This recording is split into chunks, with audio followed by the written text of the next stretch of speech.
जय श्री राम, जय श्री कृष्णा। राधे राधे। श्री जी चैनल में आप सभी श्रोताओं और सखियों का हार्दिक अभिनंदन है। कल हमने जाना था राजा दशरथ राजा जनक से आज्ञा लेते हैं। अयोध्यानाथ दशरथ जी अपने समधी जनक जी का सम्मान करते हैं। जनक जी भी बहुत उनका आदर सम्मान करते हैं और माताएं बहुत व्यथित होती हैं कि सीता जी और उनकी जो सभी बहनें थी वो अब अपने ससुराल के लिए जा रही हैं। माताएं बहुत व्यथित है।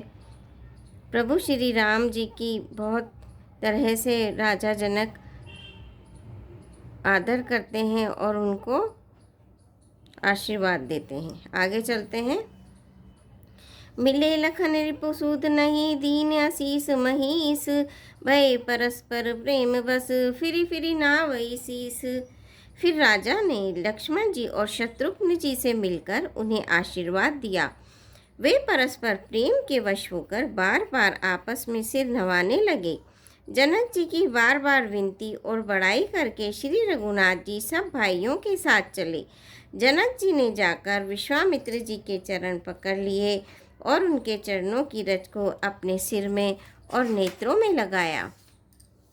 सुनु मुनीस बर दर्शन तोरे, अगौ न कछु प्रतीति मन मोरे। जो सुकुल सुजसु लोकपति चाही, करत मनोरथ सकुचत आही। उन्होंने कहा, हे मुनीश्वर सुनिए, आपके सुंदर दर्शन से कुछ भी दुर्लभ नहीं है। मेरे मन में ऐसा विश्वास है, जो सुख और सुयश लोग पाल चाहते हैं परंतु असंभव समझकर जिसका मनोरथ करते हुए सकुचाते हैं, हे स्वामी वही सुख और सुयश मुझे सुलभ हो गया। सारी सिद्धियां आपके दर्शनों की अनुगामी अर्थात पीछे पीछे चलने वाली है।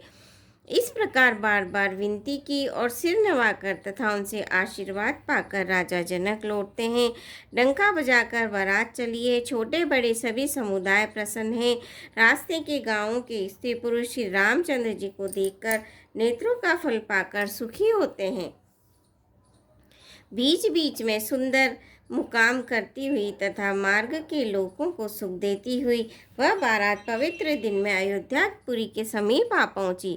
नगाड़ों पर चोट पड़ने लगी, सुंदर ढोल बजने लगे, भेरी और शंख की बड़ी आवाज़ हो रही है, हाथी घोड़े गरज रहे हैं, विशेष शब्द करने वाली झांझरें, सुहावनी डफलियाँ और रसीले राग से शहनाइयाँ बज रही हैं। बारात को आती हुई देखकर सुनकर नगरवासी प्रसन्न हो गए। सबके शरीरों पर पुलकावली छा गई। सबने अपने अपने सुंदर घरों, बाजारों, गलियों, चौराहों और नगर के द्वारों को विभिन्न प्रकार से सजाया। सारी गलियां अरगजे से सिंचाई गई। जहाँ तहाँ सुंदर चौक पुराए गए। तोरणों, ध्वजा, पताकाओं और मंडपों से बाजार ऐसा सजा कि जिसका वर्णन ही नहीं किया जा सकता। फल सहित सुपारी, केला, आम, मोलसिरी, कदम्ब और तमाल के वृक्ष लगाए गए। वे लगे हुए सुंदर वृक्ष फलों के भार से पृथ्वी को छू रहे हैं। उनके मणियों के थाले बड़ी सुंदर कारीगरी से बनाए गए हैं। अनेक प्रकार के मंगल कलश घर घर सजाकर बनाए गए हैं। श्री रघुनाथ जी की पूरी अयोध्या को देखकर ब्रह्मा आदि सब देवता सिहाते हैं। उस समय राजमहल अत्यंत शोभित हो रहा था। उसकी रचना देखकर कामदेव का भी मन मोहित हो जाता था। मंगल शकुन, मनोहरता, रिद्धि सिद्धि, सुख, सुहावनी संपत्ति और सब प्रकार के उत्साह मानो सहज सुंदर शरीर धर धर कर दशरथ जी के घर में छा गए हैं। श्री रामचंद्र जी और सीता जी के दर्शनों के लिए भला कहिए किसे लालसा न होगी। सुहागिन स्त्रियां झुंड की झुंड मिलकर चली, जो अपने छवि से कामदेव की स्त्री रति का भी निरादर कर रही हैं। सभी सुंदर मंगल द्रव्य एवं आरती सजाए हुए गा रही है, मानो सरस्वती जी ही बहुत से वेश धारण किए गा रही है। राजमहल में आनंद के मारे शोर मच रहा है। उस समय का और सुख का वर्णन ही नहीं किया जा सकता। कौशल्या आदि श्री रामचंद्र जी की सब माताएं प्रेम के विशेष वश होने से शरीर की सुदबुद्धि भूल गई। गणेश जी और त्रिपुरारी शिव जी का पूजन करके उन्होंने ब्राह्मणों को बहुत सा दान दिया। वह ऐसी परम प्रसन्न हुई मानो अत्यंत दरिद्री चारों पदार्थ पा गया हो। सुख और महान आनंद से विवश होने के कारण सब माताओं के शरीर शिथिल हो गए हैं, उनके चरण चलते ही नहीं हैं। श्री रामचंद्र जी के दर्शनों के लिए वे अत्यंत अनुराग में भरकर परछन का सब सामान सजाने लगी। अनेकों प्रकार के बाजे बजते थे। सुमित्रा जी ने आनंद पूर्वक मंगल साज सजाए। हल्दी, दूध, दही, पत्ते, फूल, पान और सुपारी आदि मंगल की मूल वस्तुएं तथा अक्षत, चावल, अखुएं, गोराचन, लावा और तुलसी की सुंदर मंजरियां सुशोभित है।